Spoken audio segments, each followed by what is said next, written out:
Boa noite.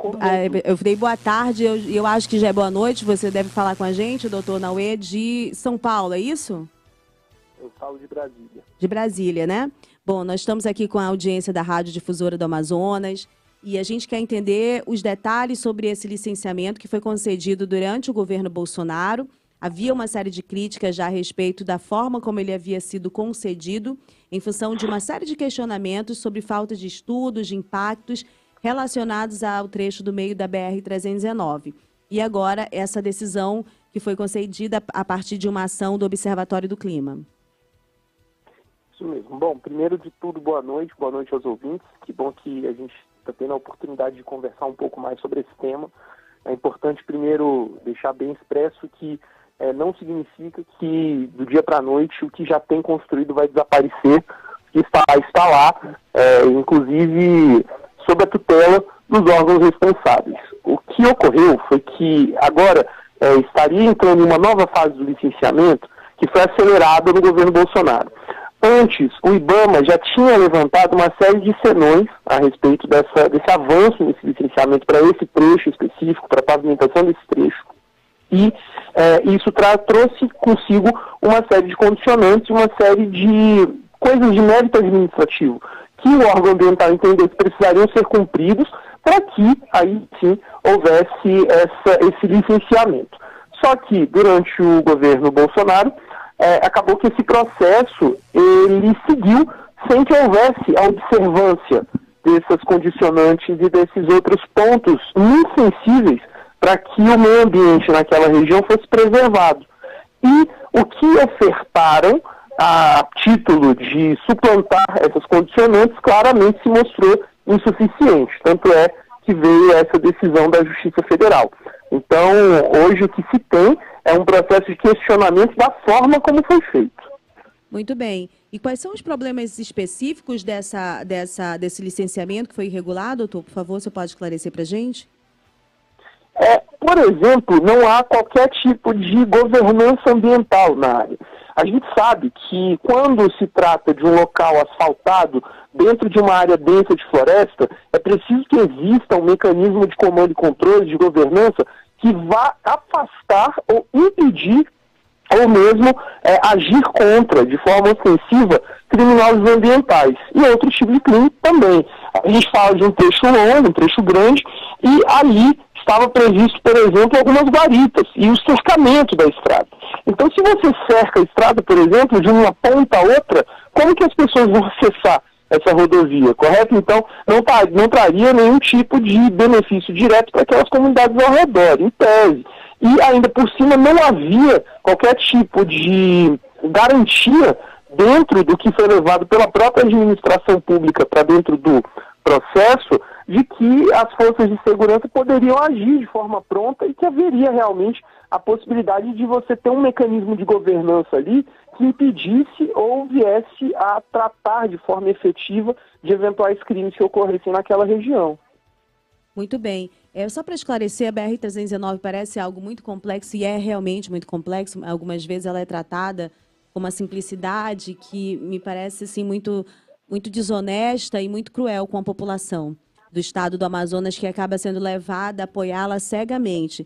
Mas, olha, o que acontece é que há uma série de pendência de uma série de estudos, não é só para esse licenciamento que foi agora suspenso. Esse licenciamento ele tinha a ver com uma questão de viabilidade. E aí, o IBAMA mesmo estava analisando essa viabilidade em função de irregularidades que havia nessa concessão desse licenciamento. Mas há uma série de outros estudos que ainda faltam por parte do DENIT, inclusive, para que toda essa questão a respeito da segurança dessa obra ou não, na segurança ambiental e social, enfim, até econômica, né, em função de tudo que ela vai impactar naquela região, isso ainda tem pendência aí de muito tempo.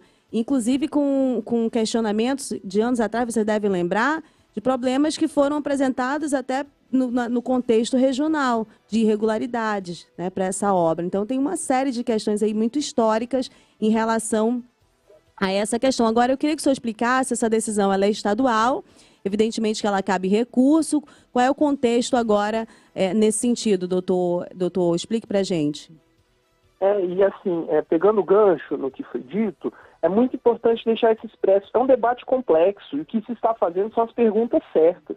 As perguntas a respeito da viabilidade do empreendimento. Por quê? Porque se tem um discurso como se essa fosse a bala de prata para resolver todos os problemas. E da mesma forma se coloca como se estivessem essas entidades malignas contra o desenvolvimento local. Não é isso, é o contrário exato. O que se precisa é que se tenha um desenvolvimento perene que não vai gerar mais problemas ainda para a população. Então é um debate que precisa ser cada vez mais qualificado. E no ponto da decisão, é uma decisão liminar, foi tomada pela Justiça Federal do Amazonas, ainda cabe recurso, cabe recurso de agravo de instrumento, por exemplo, cabe uma série de recursos ainda que podem levar o processo a vir até aqui para Brasília, se for o caso, e ainda há um longo caminho até que se tenha uma decisão definitiva. Então ainda falta uma fase de instrução processual, todas as partes vão ter oportunidade de ingressar no feito e trazer as informações que acharem convenientes, e ainda haverá uma sentença. Então, depois dessa sentença ainda cabe recurso, então ainda há uma fase processual muito longa. O que se tem agora é uma decisão suspendendo aquela licença que foi dada antes, exatamente porque a Justiça detectou essas irregularidades no mérito. Como foi muito bem estudo, não tem dados concretos que possam confirmar que aqueles problemas levantados vão ser suplantados e daí para frente. Vocês querem fazer? O Geraldo e a Tereza também estão ouvindo aqui. Mais uma pergunta, doutor. Eu percebi hoje aqui em Manaus, até em veículos da mídia, ataques à juíza que proferiu essa decisão como se ela fosse uma traidora do Estado do Amazonas. Na verdade, traidora de quem tem controle do recurso político e econômico para enviesar o discurso. Mas, de toda sorte, o ataque a um magistrado ele é muito grave. Ele, inclusive, se assemelha aos atos que são antidemocráticos, né? De pessoas que querem derrubar os pilares da democracia, como a autonomia de um juiz, assim, nesse ataque de chamá-la de traidora diante de uma decisão. Se você não concorda com uma decisão, você recorre da decisão, não ataca o magistrado, né? Exatamente. E, certamente, você pode manifestar um sentimento negativo por uma decisão. Nós vivemos numa democracia, as pessoas podem ter suas opiniões, mas é preciso respeitar o Poder Judiciário. E ali não há qualquer tipo de sentimento de um lado ou de outro. Ali o Poder Judiciário está agindo de forma imparcial, com aquilo que foi levado aos autos, inclusive depois de ouvir de forma ostensiva os órgãos da administração pública que precisavam ser ouvidos para isso.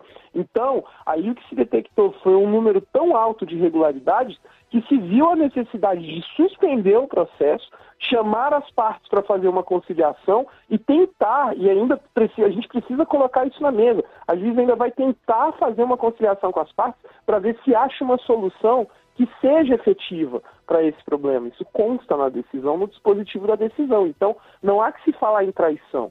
Se há algum tipo de problema, que se recorra, como foi muito bem dito. Mas não há traição e a decisão que a juíza tomou foi uma decisão muito bem fundamentada e, como sempre costuma ser por parte dessa juíza, e que continue assim, que ela tenha liberdade para agir e indicar aquilo que ela julga ser a melhor aplicação da lei para cada caso, seja com vitórias, seja com não vitórias, por quem quer que ingresse junto ao Poder Judiciário.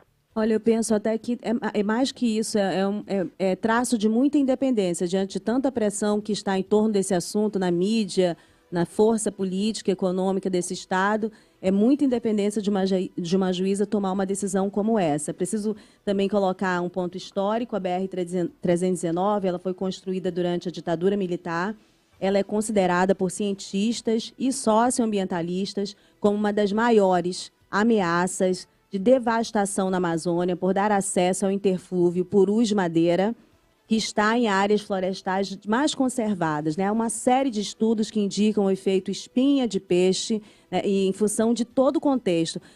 Assim que essa licença prévia foi concedida durante o governo Bolsonaro, começou uma série de especulações e aumentou o desmatamento naquela região, né? Então, assim, tem uma série de questões que não são tratadas de forma honesta, mas que estão dentro do contexto da realidade, por isso é que acaba tendo essas decisões de suspensão de licenciamento há anos. Bom, doutor, eu queria que o senhor acrescentasse alguma coisa que nós não tenhamos perguntado e agradecer a sua participação aqui. Não, eu agradeço as perguntas, informo que estamos à inteira disposição para contribuir com esse debate.